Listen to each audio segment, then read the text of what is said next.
નમસ્તે દર્શક મિત્રો, મારું ભાવેણા ચેનલમાં આપનું હાર્દિક સ્વાગત છે।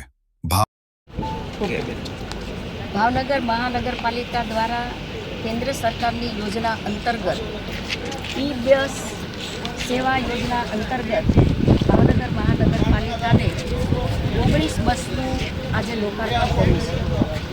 કેન્દ્ર સરકારની યોજના અંતર્ગત ઇલેક્ટ્રિક બસો 100 બસો આજે મહાનગરપાલિકાના વિસ્તારોમાં અને ભાવનગરથી નજીક જે ગામડાઓ છે એમાં પણ દોડી રહી છે।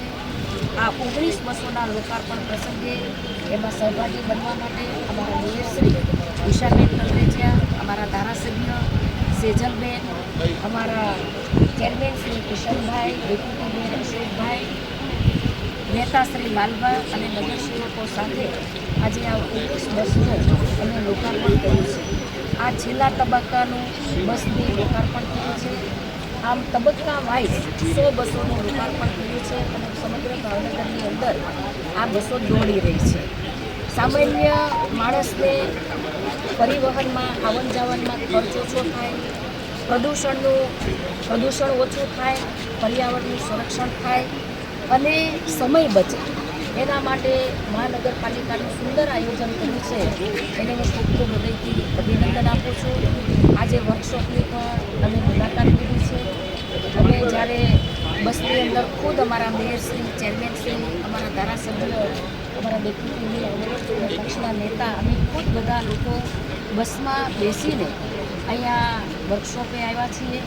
બસની અંદર જ્યારે ખુદ બેઠા ત્યારે એવો અનુભવ થયો કે એટલી આધુનિક બસ છે, એસી સાથે સારામાં સારી વ્યવસ્થા સાથે અત્યાધુનિક સિસ્ટમથી આ બસની સુવિધા ખૂબ લોકોને ઉપયોગી બનવાની છે, સરળ બનવાની છે।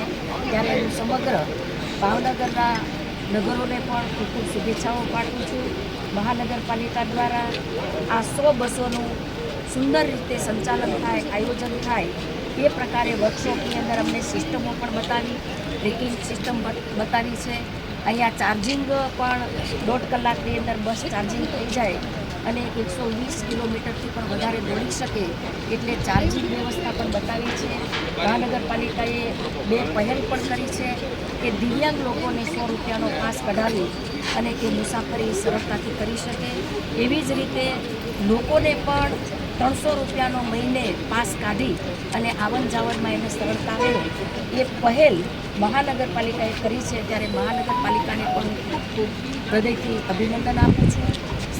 પવિત્ર શ્રાવણ માસ ચાલે છે ત્યારે પવિત્ર શ્રાવણ માસમાં પણ મહાનગરપાલિકા દ્વારા એક બસ એવી વિશેષ કે બધા જ મંદિરોના દર્શન કરવા જઈ શકે અને પૂરા દિવસની ટૂર ગોઠવી શકે એ પ્રકારનું આયોજન પણ મહાનગરપાલિકા કરી રહી છે। ત્યારે મહાનગરપાલિકાની ટીમને ખૂબ હૃદયથી અભિનંદન આપું છું।